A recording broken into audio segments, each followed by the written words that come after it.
मेरे प्रिय मित्रों, जय मसीह की। आशा करता हूँ कि आप स्वस्थ हैं, आप मस्त हैं, आप प्रभु के कार्य में व्यस्त हैं।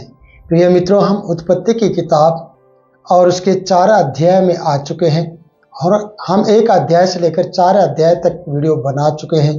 तो प्रियो, आप भी आपका इस वीडियो में और इस वचन की क्लास में स्वागत है। तो प्रियो, आप आनंद मनाएं। अगर आप विश्वास करते हैं कि यीशु मेरा मुक्तिदाता है और परमेश्वर ने मुझे चुना है, यीशु के द्वारा, उसके लहू के द्वारा खरीदा है, तो प्रियो आप इस वीडियो को जरूर देखिए। आइए हम उन बातों को देखेंगे जो हम कैन और हाबिल के बारे में 4 अध्याय हमें सिखाता है। आइए हम पढ़ते हैं।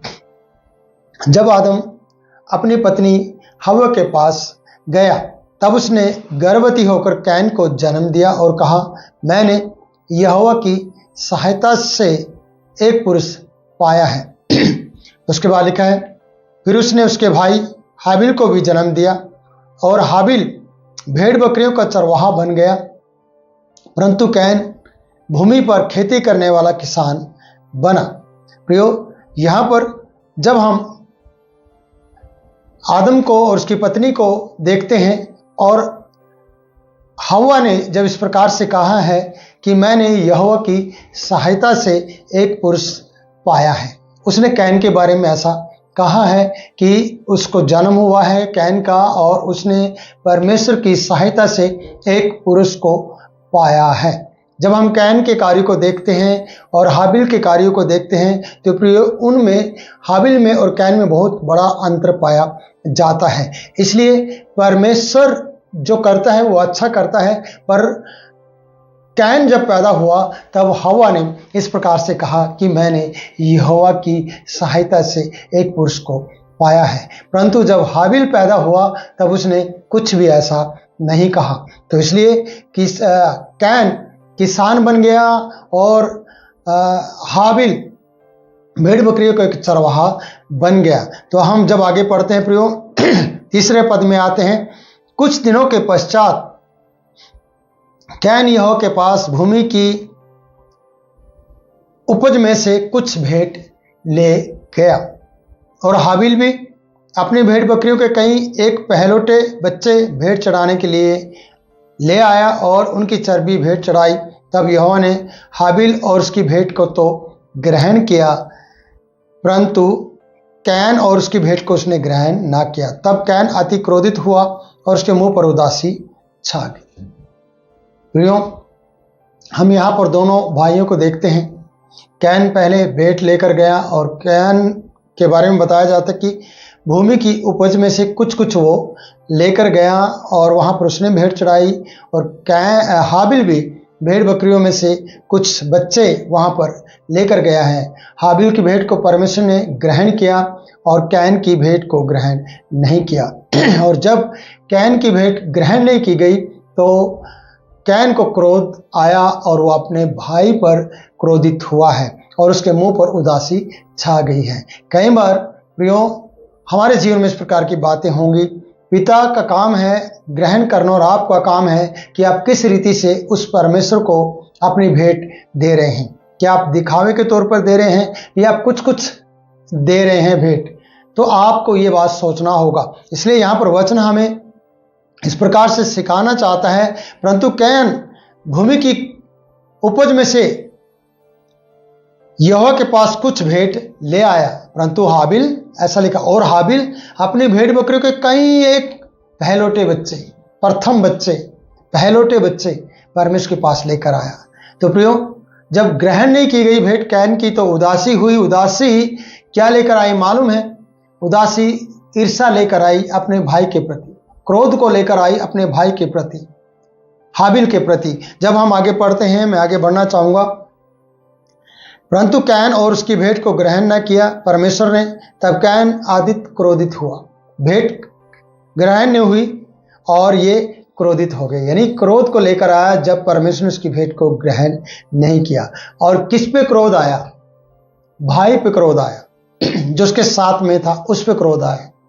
क्यों क्रोध आया? क्योंकि उसकी भेंट को ग्रहण किया गया और इसकी भेंट को ग्रहण नहीं किया गया। इसलिए परमेश्वर पे क्रोध नहीं है, अपने भाई के ऊपर क्रोध है कि इसकी भेंट तो ग्रहण की और मेरी भेंट ग्रहण नहीं की। आज संसार में हम बहुत से विश्वासियों के जीवन में ये बातें देखी जाती हैं। बहुत से पासवान अपने उन विश्वासियों को जो हर चीज़ में वफादार रहते हैं, सेवा करने में वफादार हैं, भेंट देने में वफादार हैं, प्रार्थना के जीवन में वफादार हैं और अपने जीवन में पवित्रता का जीवन जीने के लिए वफादार हैं। हर बात उनको जो कहा जाए उस बात को करने के लिए वो हमेशा तैयार रहते हैं। कोई भी पाप उनके जीवन में नहीं पाया जाता, वो निर्दोष रहते हैं, निष्कलंक रहकर वो सेवक के साथ मिलकर सेवा करते रहते हैं परमेश्वर की।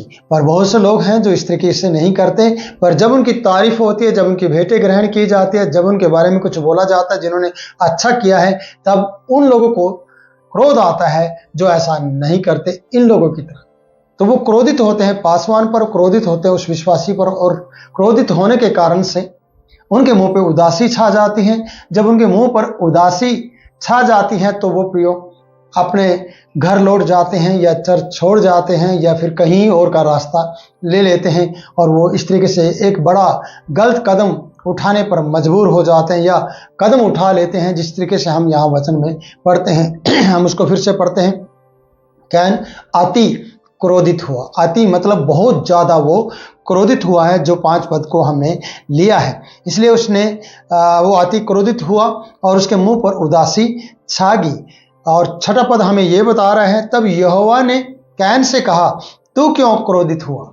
सवाल किया, तुझे क्यों क्रोध आया? तू क्यों क्रोधित हुआ है? क्या कारण है? आगे देखते हैं।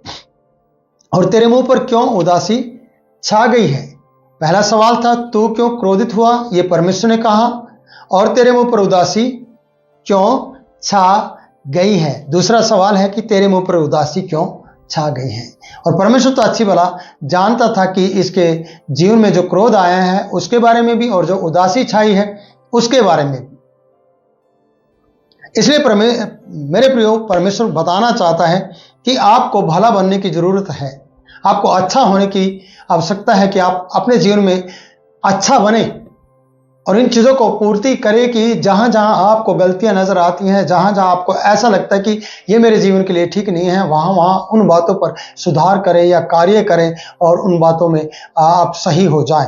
इसलिए वचन बता रहा है कि परमेश्वर ने सवाल किया, तू क्यों क्रोधित हुआ और तेरे मुंह पर क्यों उदासी छाई है? तो परमेश्वर ने उसका उत्तर दिया है, यदि तू भला करे तो क्या तेरी भेंट ग्रहण ना की जाएगी? समझना मेरे प्रियो, मैं क्या कहना चाहता हूँ, प्रभु का वचन आपको क्या सिखाना चाहता है? प्रभु का वचन आपको यह कहना चाहता है, अगर तू भला करे क्या तेरी भेंट ग्रहण न की जाएगी? भला करने के बाद ही अच्छा व्यक्ति की ही भेंट ग्रहण की जाती है। इसका मतलब कैन के जीवन में कोई भलाई का लक्षण दिखाई नहीं पड़ता था। वो अच्छे मन से कार्य नहीं कर रहा था, परमेश्वर के लिए सही मन से भेंट को लेकर नहीं आया था और भलाई उसके जीवन में दिखाई नहीं दी परमेश्वर ने, इसलिए उसकी भेंट को उसने ग्रहण ना किया। क्योंकि परमेश्वर का वचन 7 पद हमें ये बता रहा है, यदि तू भला करे तो क्या तेरी भेंट ग्रहण ना की जाएगी, और यदि तू भला ना करे तो पाप द्वार पर छिपा रहता है। भला ना करेगा तो पाप द्वार पर छिपा रहता है और उसकी लालसा तेरी ओर लगी रहती है। प्रियो, पाप की लालसा उस व्यक्ति की ओर लगी रहती है जो द्वार पर छुपकर आपके जीवन में काम करना चाहता है। इसलिए भलाई नहीं करेंगे, बुराई करेंगे तो याद रखना परमेश्वर भी आपकी भेंट को ग्रहण नहीं करेगा। इस कारण से वो आपको छोड़ देगा और आप क्रोधित हो जाएंगे और आपके मुंह पर उदासी छाएगी उन लोगों के प्रति जिनकी भेंटें ग्रहण की जाती हैं, जिनकी प्रार्थनाएं सुन ली जाती हैं, जिनको आपसे ज़्यादा आशीषें मिल रही हैं, जिनके हर एक बिगड़े काम बन रहे हैं और आपको क्रोध आ रहा है और आपके मुंह पे बार बार उदासी छा रही है। क्यों छा रही है, इस बारे में आपको जानने की जरूरत है। और ये वचन आपको ये सिखा रहा है, यदि तू भला करे तो क्या तेरी भेंट ग्रहण ना की जाएगी? यदि तू भला ना करे तो पाप द्वार पर छिपा रहता है। भला ना करने के का एक ही कारण है कि पाप द्वार पर छुपा हुआ है आपके लिए कि वो आपके जीवन में काम करे और उसकी लालसा तेरी और होगी और तुझे उस पर प्रभुता करनी है। वो तुझ पर प्रभुता करेगा, तुझ पे प्रभुता करेगा, यानी तुझे उस पर प्रभुता करनी है। सोचिएगा, पाप आपके जीवन में जब आ जाएगा तो प्रियो, आपके थ्रू वो पाप आगे बढ़ेगा और आपकी कोई भी बात जो सही या गलत है, कुछ भी आप करने की कोशिश करेंगे वो ग्रहण नहीं की जाएगी। कई बार हमारे कार्य और हमारी बातें परमेश्वर के सेवक को, परमेश्वर के दास को या उन सेवकों को अच्छी नहीं लगती और हम निराश होकर वापस लौट जाते हैं। हमारे मुंह पर उदासी छा जाती है और उदासी छाने के कारण से हम और ज़्यादा निराशाजनक चिंता में पड़ जाते हैं, या निराश हो जाते हैं और ज़्यादा उस अंधेरे की खाई में चले जाते हैं जहां हमें ज्योति में रहना था और हम अंधेरे में जा रहे हैं। कारण एक ही है कि हम भले तरीके से उस कार्य को नहीं करते, भलाई के लिए उस कार्य को नहीं करते, परंतु दिखाने के लिए हो सकता है और बुराई के लिए हो सकता है, ये किसी को नीचा दिखाने की कोशिश में वो कार्य हो सकता है। प्रियो, सच्चे मन से और भले मन से जब भी आप कार्य करेंगे तो परमेश्वर आपकी भेंट को ग्रहण करेगा, नहीं तो पाप द्वार पर छिपा रहेगा और उसकी लालसा आपकी तरफ होगी और वह बाइबल बता रही कि वो तुझे उस पर प्रभुता करनी होगी, उस पर प्रभुता करनी होगी, मतलब आप उसके गुरु होंगे और वो आपके आगे कार्य करेगा और आपके जीवन में वो कार्य बनता रहेगा। तो प्रियो, मैं यही कहूँगा कि पाप से बचो और बाप के पास आओ और उसकी महिमा करो और भेंट को सही मन से, भले मन से देने की कोशिश करें। भेंट आपके लिए और लोगों के लिए आशीष का कारण तब बनती है प्रियो, और परमेश्वर के लिए वो परमेश्वर उसे तब ग्रहण करता है जब आप भले होते हैं, जब आप अच्छे होते हैं, जब आप सही मन से उसको लेकर आते हैं। एक जगह बाइबल में नए में हम इस प्रकार से पढ़ते हैं, यीशु मसीह ने कहा वो उदाहरण, यदि तेरे मन में किसी के प्रति क्रोध है, विरोध है, भाई के प्रति कोई ऐसी ईर्ष्या है, तो प्रियो भेंट को वेदी पर छोड़कर पहले जा अपने भाई को मना। ऐसा ना हो कि वो तेरे लिए तुझे मुद्दई के हाथ में सौंप दे और वो तुझे जेल में डाल दे। इसलिए पहले समझौता कर, मेल मिलाप कर, अच्छा बन, फिर भेंट लेकर आ। तो कैन के जीवन में अच्छाई नहीं थी, कैन के अंदर जो था उसने करके दिखाया है। तो अगली वीडियो में हम नए वचन में नई बात के साथ मिलेंगे। तब तक के लिए मैं आपसे इजाज़त चाहता हूँ।